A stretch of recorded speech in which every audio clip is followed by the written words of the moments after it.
มามื้อนี้แม่แก้วจะมาเว้าเรื่องหลายๆคนเนาะที่ว่าทักมาถามแม่แก้วเนาะว่า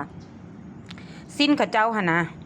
เฮาจะแทกแบบใดเฮาจึงจะฮู้ความกว้างเนาะความกว้างของสิ้นลูกค้าเนาะทุกคนอันนี้แม่แก้วจะแนะนำเด้อเนาะมันขึ้นกับเฮาแทกแอวลูกค้าสะโพกลูกค้าเท่าใดเนาะคือตัวนี้เนาะคือสิ้นตัวนี้เนาะแอวลูกค้า29ครึ่งเนาะพี่น้องเด้29ครึ่งแล้วบัดนี้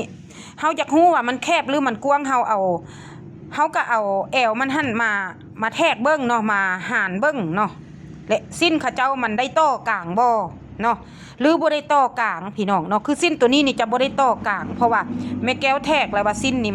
มันพอดีเลยเนาะมันพอดีเลยของลูกค้านะทุกคนเนาะบางคนนี่เขาเจ้าลูกค้ามาตัดปุ๊บสิ้นเขาเจ้าบักกว้างพี่น้องสิ้นกว้างแล้วบัดเวลาตัดหั่นน่ะเฮ็ดของเขาเจ้าแคบและคิดไล่ย้อนว่าหยังย้อนคิดไล่บ่เป็นเนาะคิดไล่แอวกับสะโพกกระเจ้าหั่นนะคิดไล่ต้นโตของลูกค้าบ่เป็นเนาะมันก็เลยเฮ็ดให้สิ้นลูกค้ามีการเสียหายเนาะตัดให้กระเจ้าแบบแคบสิ้นกระเจ้าทั้งที่กระเจ้ากว้างและกระเจ้าแบบ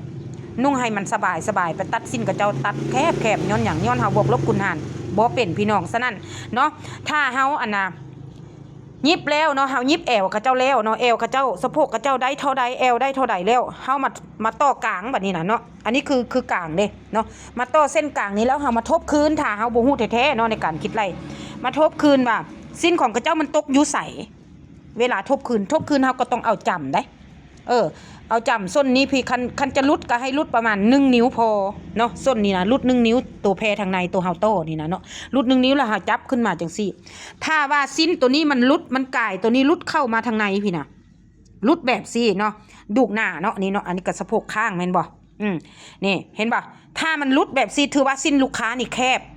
100% เลยเจ้าบ่ต้องประกอบไปเลยสิ้นแคบนะลูกค้านุ่งบ่ได้เลยถ้าลุดแบบซี่เนาะ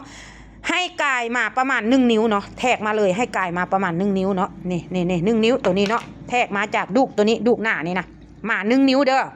1นิ้วถ้าว่าสิ้นเจ้าจะทบมาจากเส้นนี้แล้วมันบ่ได้มาฮอดพี่ถือว่าเจ้าได้ต่อกลางเนาะได้ต่อกลางสิ้นให้ลูกค้าพี่น้องเนาะถ้าผู้ใดอยากได้ความรู้ดีๆกว่านี้เนาะความรู้ลึกกว่านี้พี่น้องเนาะสนใจอยากรู้ว่าสันซ่าเรื่องในการที่ว่ากวักหัวจิ้นบอสิ้นแคบสิ้นกว้างนะทุกคนเนาะอย่าลืมกดติดตามช่อง YouTube เด้อแม่แก้วรีวิวเรื่องจริงเนาะอยู่ในนั้นเพราะว่าแม่แก้วออกมาสอนอยู่ในนั้นหมดเลย